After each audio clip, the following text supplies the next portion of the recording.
Hi, welcome to Dig Into China. I'm Dong Shang. Thank you for tuning in. Your support means the world and plays a crucial role in the YouTube algorithm. Liking, sharing, and subscribing not only show your support, but also help YouTube recommend my videos to a broader audience. Thank you very much. Today, I'd like to discuss a rather curious occurrence in the current Chinese political discourse. This phenomenon has attracted attentions not only from within China but also from overseas observers, including some Chinese netizens. Let's begin by sharing two news items. The first report was uniformly broadcast by CCTV, Xinhua News Agency, and People's Daily. Xinhua's headline stated, "Failure to shoulder responsibilities associating with political swindlers. Han Yong, former chair of the Shanxi Political Consultative Conference, expelled from party." According to Xinhua News Agency, Han Yong was found to have lost his ideological convictions, deviated from his original mission, demonstrated political apathy, avoided taking on challenges, associated with the political swindlers, and engaged in political opportunism. He was found to have violated the Central Committee's 8 regulations by accepting unauthorized banquets and trips arranged by others, deviated from organizational principles by favoring relatives and friends for personal gain, and compromised his integrity by accepting gifts and money improperly and purchasing property at discounted prices. Additionally, he was found to have improperly intervened in disciplinary and law enforcement activities, had an improper family influence, treated public power as a means for personal gain, engaged in corrupt practice such as trading power for money, and illegally accepted substantial sums of money. Xinhua News Agency's enumeration of these alleged corrupt activities appears somewhat redundant and clumsy. It reflects the Chinese Communist Party's significant discontent with Han Yong. However, his primary accusation lies in his association with political swindlers. Yet, the report neglects to detail how he established these connections. Han Yong's background is indeed intriguing. He served as a director of the Anti-Corruption Bureau within the Procuratorate for an extended period, initially in Jilin province before later relocating to Shanxi. Therefore, the extensive coverage by Xinhua News Agency has raised considerable skepticism among the public. How exactly did he establish connections with political swindlers? This forms the crux of the accusation against him. Yet the Chinese Communist Party has failed to provide any clarification. The second news story, widely covered by the Chinese Communist Party's mainstream media, carries a touch of irony. It revolves around the Chu Jingfeng, the mayor and party secretary of Hancheng City in Shanxi province, who fell victim to a political scam, losing 5 million yuan. Official statements characterize Chu Jingfeng as a classic case of corruption, blending political decay with economic greed. He recklessly borrowed funds to push forward various real estate projects, only to be duped by a political con artist out of a significant sum. The recent surge of the Chinese Communist Party in publicly addressing cases of political swindlers suggests the onset of a subtle movement within the party to root out such individuals. Surprisingly, discussions surrounding this crackdown on political swindlers have been circulating in overseas discourse for a while now.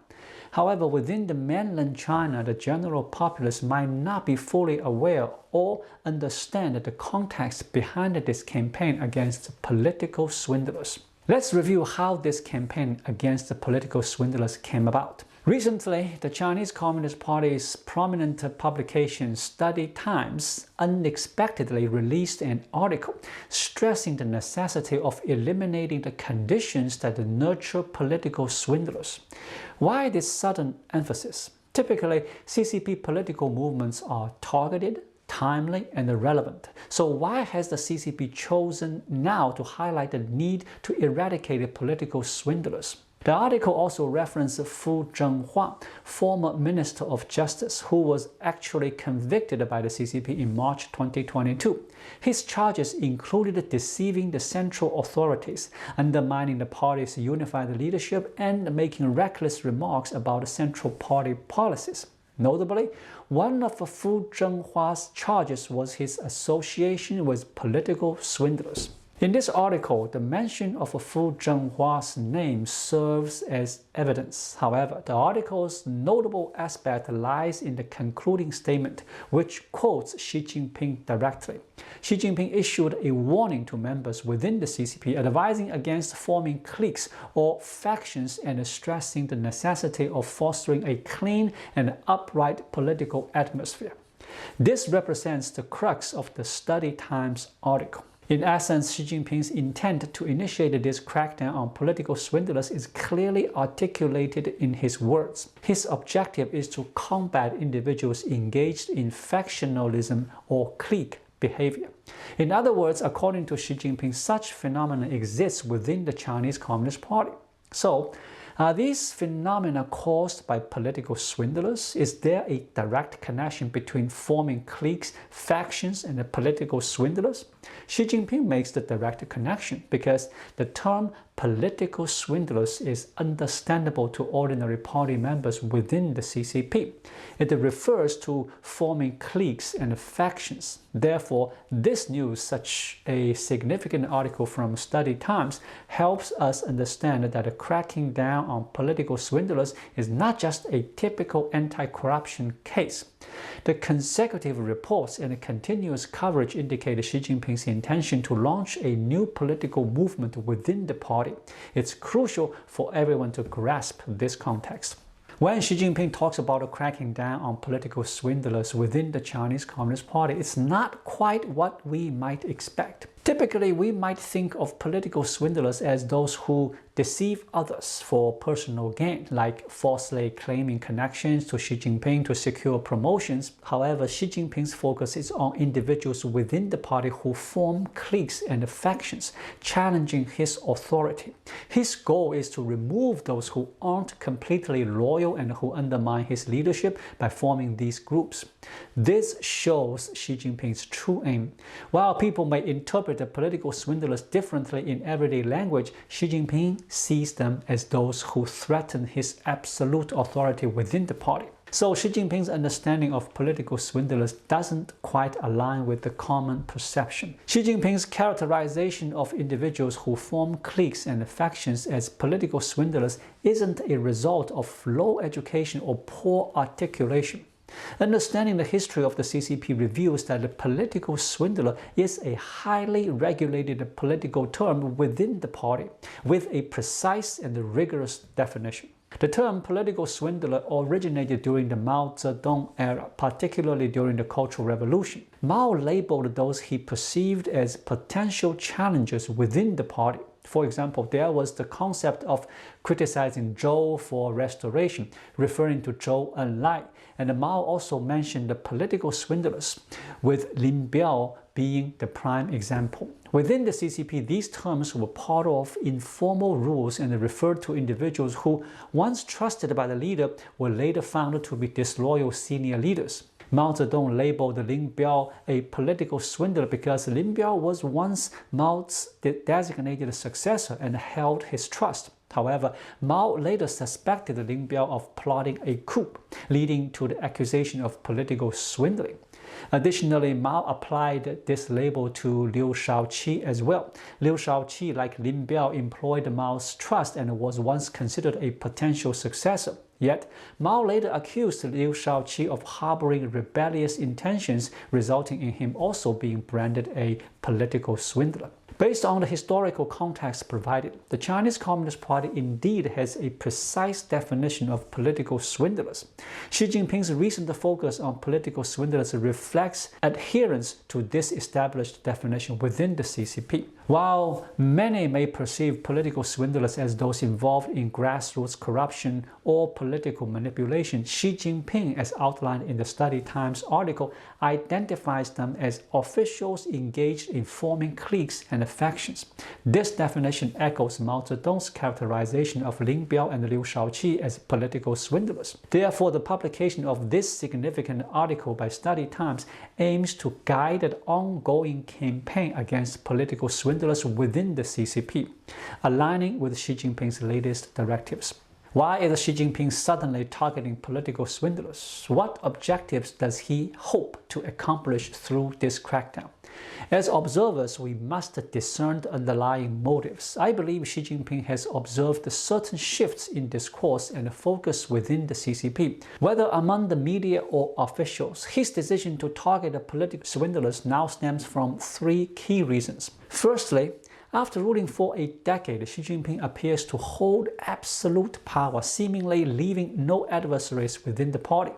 However, this presents a significant risk for Xi Jinping, a political risk. Without adversaries, every problem that arises within the CCP becomes Xi Jinping's problem. Without anyone else to blame, look at Mao Zedong. Despite leading China into chaos, his image remained lofty in the eyes of the Chinese people. Why?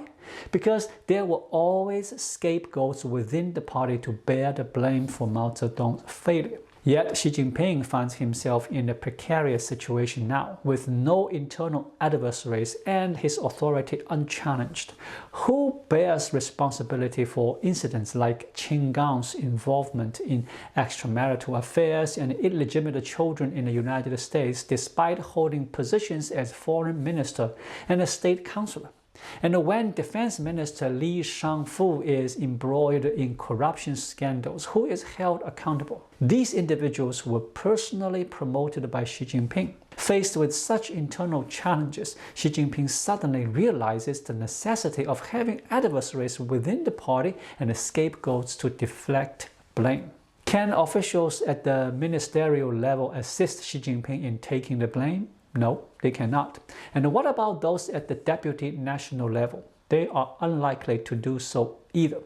Thus, Xi Jinping requires high-ranking leaders to come forward and bear the responsibility for his mistakes or errors. This is the fundamental motivation driving his ongoing push for the crackdown on political swindlers. The second reason behind targeting these political swindlers is rooted in the standard practice of loyalty campaigns in authoritarian regimes. Mao Zedong, for instance, systematically eliminated his closest allies during his rule, a tactic pivotal to his governance.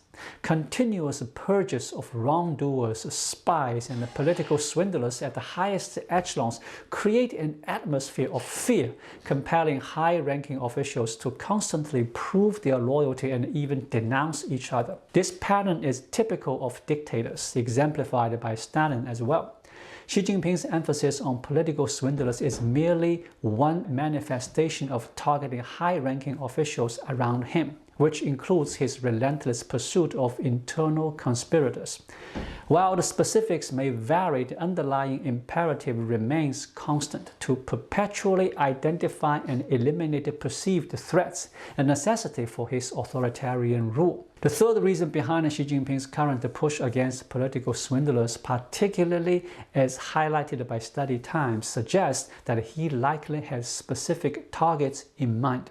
By enumerating the dangers posed by political swindlers, he diverges from the common understanding of the term and instead focuses on officials associated with influential cliques and factions. In the CCP, only those at the national level have the capacity to form such groups that could potentially threaten Xi Jinping. Therefore, the message conveyed by Study Times indicates that Xi Jinping has pinpointed certain targets, possibly one or several officials at the national level. At the present, there is a considerable speculation among the public, with the suggestion that Xi Jinping might be aiming to take action against Zhao Leji, who is the current chairman of the Standing Committee of the National People's Congress and the third-ranking member of the Politburo Standing Committee of the Chinese Communist Party.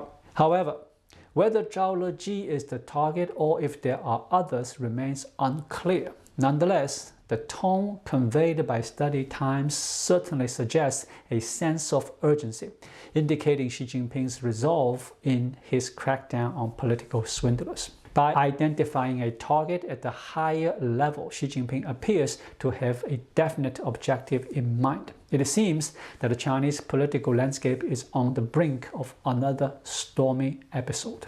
Thank you for watching. Please like, leave a comment, and subscribe to my channel. Just click the subscribe button right here. I'll see you again shortly. Until then, be well.